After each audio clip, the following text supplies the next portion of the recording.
प्रचारित या प्रसिद्ध ये तमाम किताबें तक जनता के बीच ही हैं।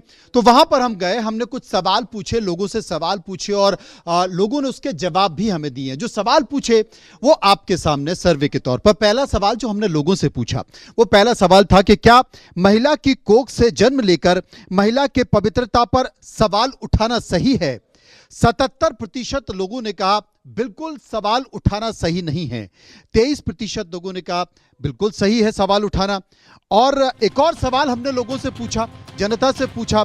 दूसरा सवाल था कि क्या किसी संत को पवित्रता का प्रमाण पत्र देना चाहिए?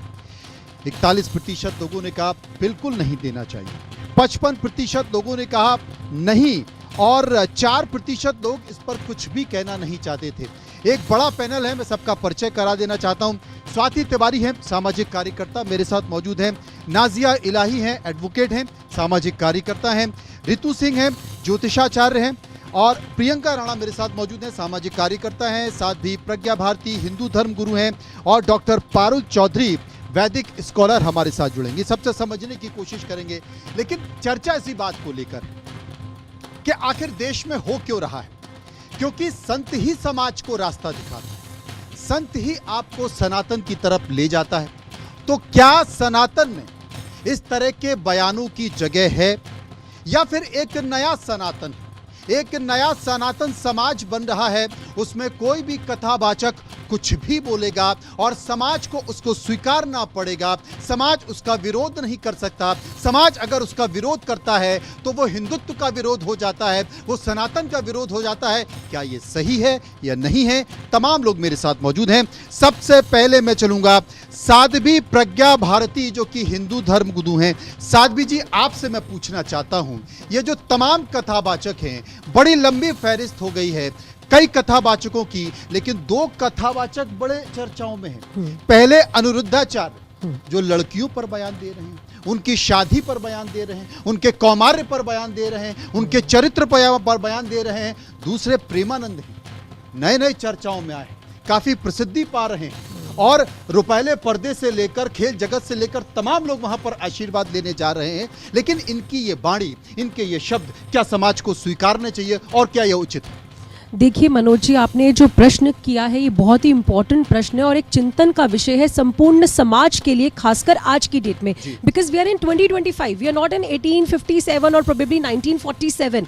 आप देखिए, मैं खुद एक साध्वी हूँ और बहुत लंबा समय हो चुका है मुझे अध्यात्म की यात्रा में, 20 वर्ष से ऊपर मैंने पूरे किए हैं। तो ये सफ़र तो मेरे लिए भी आसान नहीं था। जब मैंने आध्यात्मिक जर्नी को ज्वाइन किया तो आप जानते हैं, लोगों ने मुझसे आकर प्रश्न किया कि आप पढ़ी लिखी हैं, दिखने में भी ठीक ठाक लगती है, फ्लुएंट फैमिली से है, तो आपने अध्यात्म क्यों ज्वाइन किया है? कोई प्रॉब्लम थी क्या?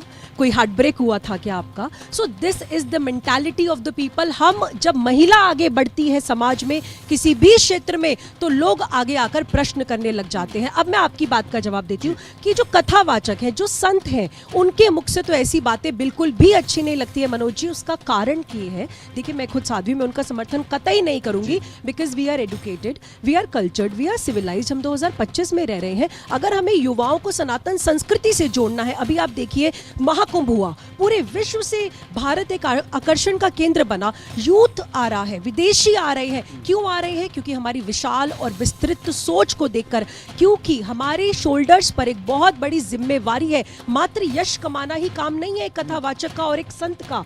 एक कथावाचक और एक संत का काम है उत्तरदायित्व को संभालना, देश को आगे लेकर जाना, भारत को सशक्त और सुदृढ़ बनाना। लेकिन अनिरुद्धाचार्य जी के कथन बिल्कुल ही निकृष्ट है, बिल्कुल निकृष्ट। और प्रेमानंद जी को तो उनका मैं बहुत आदर सम्मान करती हूँ, उनको तो ऐसा बिल्कुल भी नहीं कहना चाहिए। उन्होंने जो एक बात कही बहुत पीड़ादायक है कि 100 में से 3 या 4 लड़कियां ही शुद्ध है।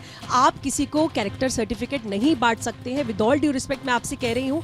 और हमारा जो जन्म है, अगर हमने अपना जन्म, अपना ये पूरा जीवन सामाजिक कल्याण के लिए लगा दिया है, so we must say the statements, we must come out and speak about the welfare of the mankind. मानवता के कल्याण के लिए हमें आगे बढ़ना होगा। और खासकर भारत में मनोज जी, भारत में आज भी महिलाओं के साथ बहुत समस्या है। हमारी बेटियां अपने सपनों को पूरा नहीं कर सकती हैं। हमारी बेटियां उड़ान कब भरेंगी आप बताओ? अगर आप 14 वर्ष की उम्र में शादी कर दोगे तो बच्चियां कब पढ़ने जाएंगी? इकोनॉमिकली इंडिपेंडेंट क्या होता है, कैसे पता चलेगा? सबसे बड़ी बात यही है प्रज्ञा जी कि जो संत समाज को दिशा दिखाते हैं, आपके अनुसार अगर उनके बयान स्तरहीन हैं, निकृष्ट हैं, तो फिर क्या ऐसे संत समाज को दशा और दिशा दे सकते हैं?